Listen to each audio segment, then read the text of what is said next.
نفسیات کا شکار ہو کر احساس کمتری کے سمندر میں غرق ہو رہی تھی۔ اللہ غریق رحمت کرے ان بزرگوں کو جنہوں نے مجلس اتحاد المسلمین کی بنیاد رکھی۔ اللہ غریق رحمت کرے ان والدین کو جنہوں نے مجلس اتحاد المسلمین کے علم اٹھانے والے فرزند پیدا کیے۔ میں ان کو عقیدت بھرا سلام ہی نہیں، ان کے مغفرت اور ان کے درجات کی بلندی کی دعا کرتا ہوں۔ اس وقت آپ کے شہر جس کے بارے میں اکثر میں بولنے پر مجبور ہو جاتا ہوں کہ شہر حیدرآباد کا تذکرہ آتے ہی نظروں کے سامنے میں چار مینار کے وہ میناریں دکھتے ہیں، لیکن میں سمجھتا ہوں کہ اس وقت شہر حیدرآباد کا جب نام آتا ہے اب چار مینارہ نظر نہیں آتا ہے، بلکہ پوری مظلوم امت کو اگر مینارہ نظر آتا ہے تو دو مینارے نظر آتے ہیں۔ ایک مینارے کا نام اسد الدین اویسی ہے، دوسرے کا نام اکبر الدین اویسی ہے۔ بھائیو، یہ بات اچھی طرح سے نوجوانوں اور عزیزوں سمجھ لو، بچہ یتیم پھوپھا اور خالو کے مرنے سے نہیں ہوتا، بچہ یتیم ہوتا ہے باپ کے مرنے سے۔ باپ اگر لقوے میں بھی ہو تو بچہ یتیم نہیں ہوتا، وہ کہتا ہے میرا باپ ابھی زندہ ہے۔ دیکھو، باپ کے مرنے سے بچہ یتیم ہوتا ہے اور قیادت چھن جاتی ہے تو پوری امت، پوری قوم یتیم ہو جاتی ہے۔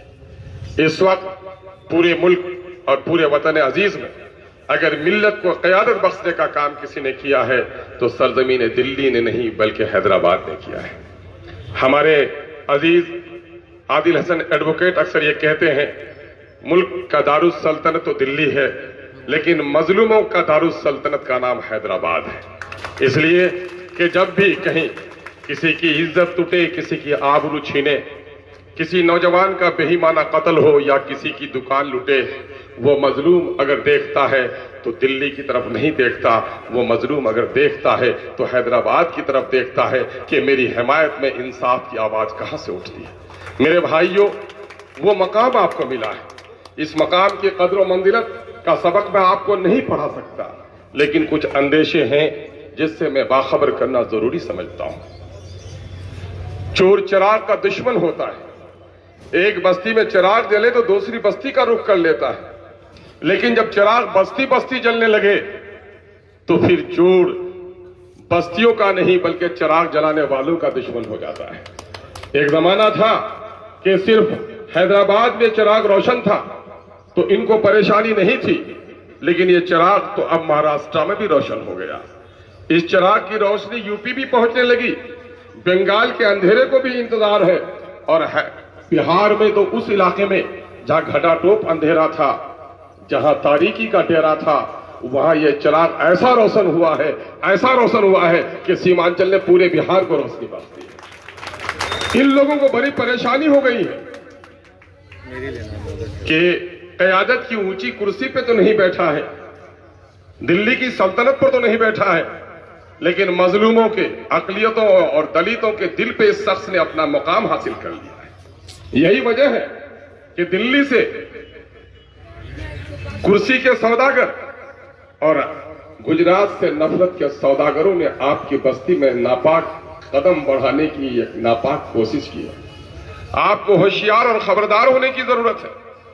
میں اس وقت جو یہاں آیا ہوں 2200 کلومیٹر کی دوری سے صرف یہ فریاد کرنے کے لیے آیا ہوں کہ آپ نے جو پودا یہاں روپا تھا، جس پودے کی آپ نے آبیاری کری اور پھر وہ درخت بنا، ایک شجر سایہ دار ایسا بنا کہ ظلم کی تپش سے جب بھی لوگوں نے پناہ چاہی تو اس کے سائے میں جگہ پائی، اور آج اس درخت کی ٹہنیاں اتنی پھیل رہی ہیں کہ پورے ملک کے مظلوم اس کے سائے میں آنے کے لیے بےتاب اور بے قرار ہے۔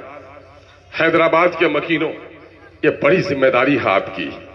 درخت کی ٹہنیاں دور تک پھیلتی ہیں اور ٹہنیوں کے بالمقابل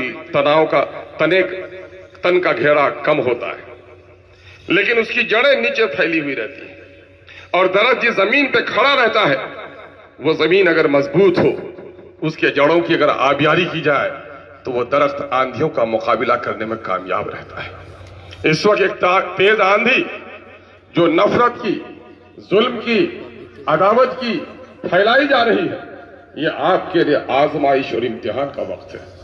اپنے عیدگاہوں کو رونق بخشنا چاہتے ہیں، اپنے مسجدوں کو آباد رکھنا چاہتے ہیں، اپنے نسلوں کے سینوں میں دین کی امانت کو محفوظ رکھنا چاہتے ہیں، اپنی زبان اور لسان کو، اپنی تہذیب اور ثقافت کی پہچان باقی رکھنا چاہتے ہیں، تو اس وقت عیدگاہوں کو جس طرح آباد کرتے ہیں سیاسی جلسوں کو بھی آباد کرنا پڑے گا، یہاں اپنی موجودگی دکھانی پڑے گی۔ چونکہ ایک بڑے عالم نے کہا ہے، اللہ غریق رحمت کرے، حضرت مولانا ابو الحسن علی ندوی رحمت اللہ علیہ کو، کہ تمہارا بچہ پنج وقتہ نہیں تہجد گزار ہو جائے، تمہاری بستیوں میں اگر سیاسی شعور بیدار نہ ہوا تو تمہارے پنج وقتے پر بھی پابندی لگ جائے گی۔ آج ملک کے دوسرے حصوں میں زبان چھینی جا رہی ہے، ثقافت پامال کی جا رہی ہے، نوجوانوں کو اپنی تہذیب سے دور کیا جا رہا ہے، ہمارے مقدس مقامات کی پامالی ہو رہی ہے، ہمارے بزرگوں کے سینوں پر مکانات تعمیر کرائے جا رہے ہیں۔ یہ ضرورت اس بات کی ہے، جس کو اللہ نے مال دیا ہے اس پر زکوٰۃ واجب ہے۔ اے حیدرآباد کے لوگوں، اللہ نے آپ کو قیادت کی طاقت دی ہے، مظلوموں کی قیادت کرنا آپ پر واجب ہے۔ آپ اس فریضے کو نبھا رہے ہیں اور مضبوطی سے نبھائیے۔ میں اس وقت صرف مظلوم بستی سے آپ سے گزارش کرنے کے لیے آیا ہوں کہ آپ نے ملت کے زندہ ہونے کا ثبوت دیا ہے۔ پیارے آقا صلی اللہ علیہ وسلم کا وہ فرمان، مبارک فرمان، کہ پوری امت ایک جسم واحد کی طرح ہے، کسی بھی عضو کو تکلیف پہنچے تو پورا جسم متاثر ہو جاتا ہے۔ لیکن آپ دیکھیں گے بستیاں جلتی ہیں اور پڑوسی کی آنکھوں میں پانی نہیں آتا، آبرو لٹتی ہے بیٹیوں کی، بڑے بڑے ذمہ داروں کی پیشانی پہ بل نہیں آتا۔ تو پیارے آقا کی حدیث زندہ انسانوں کے لیے ہے، جس کا ضمیر مر گیا ہے اس کے لیے شاید نہیں ہے۔ آپ نے دیکھا ہوگا لقوے میں پڑا جو جسم ہوتا ہے، اس حصے کو اگر آپ کاٹے بھی تو زیادہ چبھن محسوس نہیں ہوتی، اگر روح نکل جائے تو پھر بازو بھی کاٹ لے تو آنکھوں میں پانی نہیں آتا۔ زندہ ملت ہوتی ہے، ملت کی پریشانی سے بے قرار ہوتی ہے۔ حیدرآباد کے لوگوں، آپ نے زندگی کا بڑا ثبوت دیا ہے، آپ کے سیمانچل کے لوگوں کے درد کو آپ نے محسوس کیا ہے۔ یہ زندگی، یہ توانائی جو آپ کی ہے، یہ اللہ کا بڑا کرم ہے کہ یہ نکتہ سیکھا میں نے بوالحسن سے کہ جاں مرتی نہیں مرگے جسم سے، چمک سورج میں کیا باقی رہے گی، بیزار ہو اگر وہ اپنی کرن سے۔ اگر کرن سے بیزار ہو تو سورج میں توانائی باقی نہیں رہ سکتی، اور جو ملت درد سے بے نیاز ہو وہ پھر ملت نہیں رہتی۔ آپ نے پورے ملک کے درد کو اپنے سینے میں سمیٹا ہے۔ آپ نے نہ صرف مسلمانوں کے بلکہ بحیثیت آدم کے، آدم زادوں کے تکلیف کو آپ نے گوارا کیا ہے۔ روہت بیمولا کی آواز جس توانائی کے ساتھ بیرسٹر جناب اسد الدین اویسی صاحب نے اٹھایا ہے، پارلیمنٹ میں کسی کے باپ کی مجال نہیں ہو سکی کہ دلت کی آواز اس انداز سے اٹھائے۔ آپ کو یہ غیرت دی ہے اللہ نے، آپ کو یہ عزت بخشی ہے۔ حیدرآباد کے لوگوں، آپ بڑے سخی ہو، آپ بڑے وسیع القلب ہو، اللہ نے آپ کو سیاسی بصیرت دی ہے، اور میں فخر کے ساتھ کہتا ہوں کہ وطن عزیز کے مختلف مقامات پر جانا ہوا، لیکن اپنی تہذیب، اپنی ثقافت پوری رعنائیوں کے ساتھ کہیں اگر جلوہ گر ہے تو اس شہر کا نام حیدرآباد ہے۔ اللہ نے بڑا مقام آپ کو بخشا ہے، اور اس وقت یہ ذمہ داری بحسن خوبی انجام دے رہے ہیں۔ آپ کا ایک بھی ووٹ ضائع نہ ہو۔ جب یہ خبریں سنی جاتی ہیں کہ صاحب 60% اور 55% ووٹ گرے تو دل پاڑا پارا ہو جاتا ہے۔ نفرت کے سوداگروں کو دیکھو، بیرون ملک سے آ کر اپنے ووٹ کو ڈالنے کی کوشش کرتا ہے، وہ نوافل نماز نوافل نہیں ہوگی قبول اگر کوئی آدمی ووٹ کو چھوڑ کر مسجد کے کونے میں نوافل پڑھتا۔ شاید یہ کہنے میں گستاخی کروں، اگر جن لوگوں کا یقین یہ ووٹ میں حصہ لینے کا ہے، کچھ لوگ ہیں جو ووٹ میں حصہ نہیں لیتے، میں ان کے لیے نہیں کہہ سکتا، لیکن اس جمہوری ملک میں باطل اور ناانصاف لوگوں کو روکنے کے لیے یہ ووٹ نہیں ہے، یہ تلوار ہے۔ اس تلوار کا استعمال کرنا اور صالح ہاتھوں میں قیادت دینا یہ آپ کی ذمہ داری ہے، ورنہ نہیں تو تاریخ کی نظروں نے وہ دور بھی دیکھے ہیں، لمحوں نے خطا کی ہے، صدیوں نے سزا پائی۔ اٹھیے، اس وقت نہ صرف اپنے شہر کے کارپوریشن کا الیکشن، نلیوں کا اور گلیوں کا الیکشن ہوتا ہے، صفائی اور روشنی کا الیکشن ہوتا ہے، لیکن آپ دیکھ رہے ہیں دوسرے شہروں میں یہ الیکشن ہوتا۔ دلی کو کوئی بے چینی، کوئی اضطراب نہیں، لیکن آج آپ کے اس جنگ کو لڑنے کے لیے 56 انچ کے سینے والے بھی آ کر ایڑیاں رگڑ رہے ہیں۔ یہ آپ کی طاقت کا مظاہرہ ہے اور ان کی کمزوری کی دلیل ہے۔ آپ اپنی اس عظمت کو سمجھیے۔ میں امید کرتا ہوں کہ آپ کے ایک ایک ووٹ کا استعمال اس ملک کی سالمیت کے لیے آپ کے ایک ایک ووٹ کا استعمال آپ کی گلی اور آپ کی نلیوں کی تعمیر کے لیے نہیں، بلکہ اس وقت پورے ملک میں عدل و انصاف کے قیام کے لیے توانائی بخشنے والا آپ کا ووٹ ہوگا۔ اپنے ووٹ کا استعمال کیجئے۔ اور ایک بات اور کہنے کی حماقت کر رہا ہوں، معاف کیجئے گا، ایک بڑے عالم نے کہا ووٹ امانت ہے اور وہ حقدار ہے اس کے ہاتھ میں ووٹ دو جو اہل امانت ہے۔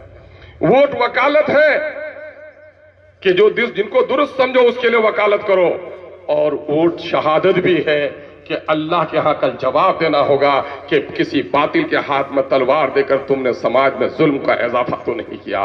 اس لیے اس ذمہ داری کو ادا کیجئے۔ ہمیں امید ہی نہیں، پختہ اعتماد ہے کہ میری تمناؤں اور میرے خیالات سے بھی بہت اونچے ہیں آپ، اور آپ کا ایک ایک ووٹ نہ صرف آپ کی گلیوں اور نلیوں کے لیے بلکہ اس ملک کے آئین کی حفاظت کے لیے، گنگا جمنی تہذیب کی بقا کے لیے، آئین جمہور کو مستحکم کرنے کے لیے، بابا بھیم راؤ امبیڈکر کے دستور کے تحفظ کے لیے آپ اپنا ایک ایک ووٹ ڈالیں گے اور وطن عزیز کے مظلوموں کی وکالت کرنے والی طاقت کو اور توانائی بخشیں گے۔ شہر حیدرآباد زندہ باد، حیدرآباد کے مکینوں زندہ باد۔ جناب سرفراز صاحب، نمائندہ کارپوریٹر احمد نگر جناب اختر علی مان صاحب کے گلپوشی کر رہے ہیں، اور جناب موسیٰ صاحب آصف نگر، دیگر بہار سے آنے والے ہمارے مہمان ایم ایل اے کا